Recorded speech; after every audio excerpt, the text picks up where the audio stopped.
All right, let's do it, guys. Here we go. Coach, how special was it to celebrate your seniors tonight and get a win for them?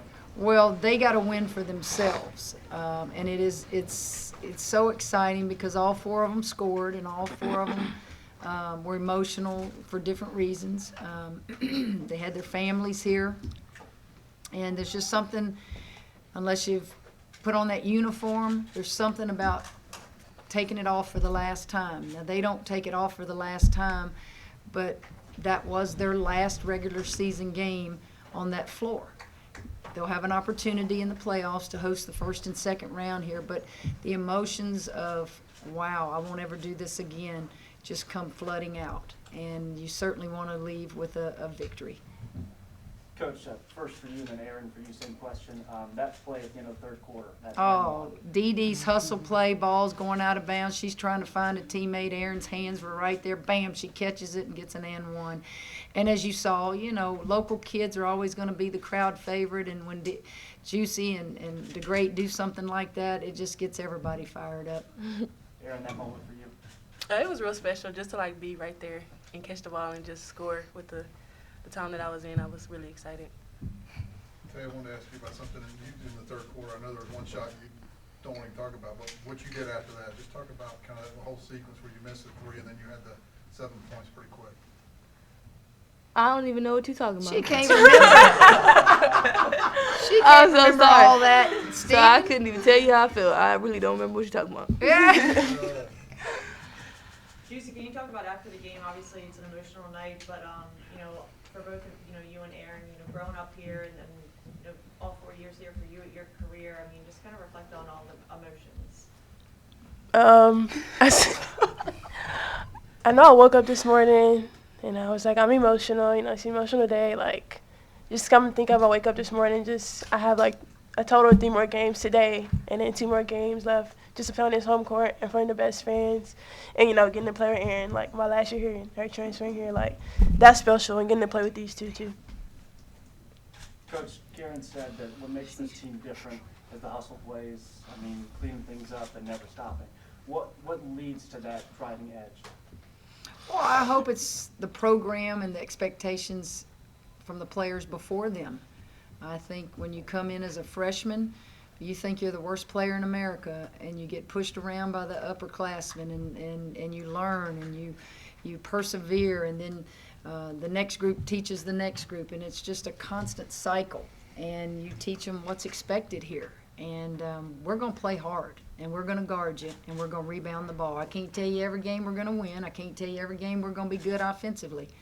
But we're going to hustle, and we're going to guard you, and we're going to rebound. And I think that's something that the players kind of teach the younger players. And practices are as competitive, if not more competitive, than our games.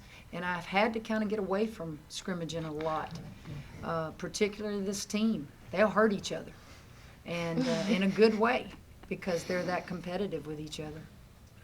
Lauren, did you guys have a little bit of a feel of an NCAA tournament game there, maybe in the third quarter when it started to get a little bit closer? Was it that kind of intensity? Yeah, I mean, I think Big 12, you get that almost every night because we have some great teams in this league, and when they play us, they want to beat us because we've been at the top the past 10 years. So I think you kind of get that with every team, but it definitely you could feel it in the atmosphere. We had a great fan base here tonight, so yeah. Well, can you kind of talk about not being satisfied? You guys had the Big 12 title all wrapped up, but just trying to take care of business and finish the regular season strong, not only tonight and the next game. Yeah, the championship doesn't really mean anything if you lose these last however many games it is. So we want to finish 18-0 in the league, and we have one more game before we can do that. Let me say this. I thought Texas defensively played as physical as I've seen them on film all year. And, kudos to them. Play physical like that every night. And I love it. I just thought I saw a different Texas team tonight than when we came to Austin, just very physical. Wouldn't let us cut, wouldn't let us do some things. And I know they got in foul trouble with a couple of kids, but they were much more physical. I thought a key to the game for us and for anybody playing Texas is keep them off the offensive boards, and we did. Coach, can you talk about the culture of your program? Obviously, having 2 grad transfers that come in the last 2 seasons and of course, degrade, and you all just still have that success and be able to sustain that success no matter, different kids and everything. Well, this transfer portal, as I'm sure all of you are aware in all sports, didn't I read some coach called it the ugly toilet bowl? Or who said that's football coach? Go look at it. And I started laughing today when I saw that. He called it the ugly toilet portal. The transfer portal is changed and is going to continue to change all of collegiate athletics. I was not a fan of it, and I'm not sure I am, but I abide by the rules. And you have to make sure when you take a transfer, number one, they're going to fit into your program. You're not going to come in here and mess up anything we have going. So that's the first thing that I say to DeGreat and to Cooper and to Chloe. Those kids came in and they've come in here and been just wonderful and helped us. And you should only take them if they're going to help you. And kids transfer for a lot of different reasons, and we've lost some transfers.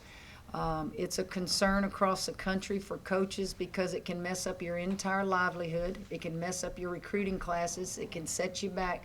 But if you're on the other end, it can also benefit you. So I think you're fixing to see with the new rule where they can become eligible immediately. That's crazy. I'm dealing with grad transfers who are leaving after they have a degree. You're getting ready to see, as Nick Saban said, coaches, assistant coaches getting jobs and taking kids with them and is it poaching? Was that the word he used?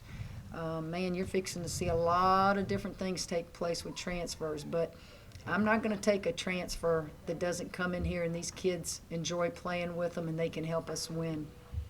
Terry, you just shook your head. You were hearing her say that. As a player, as a student athlete, what are your thoughts about the new incoming change?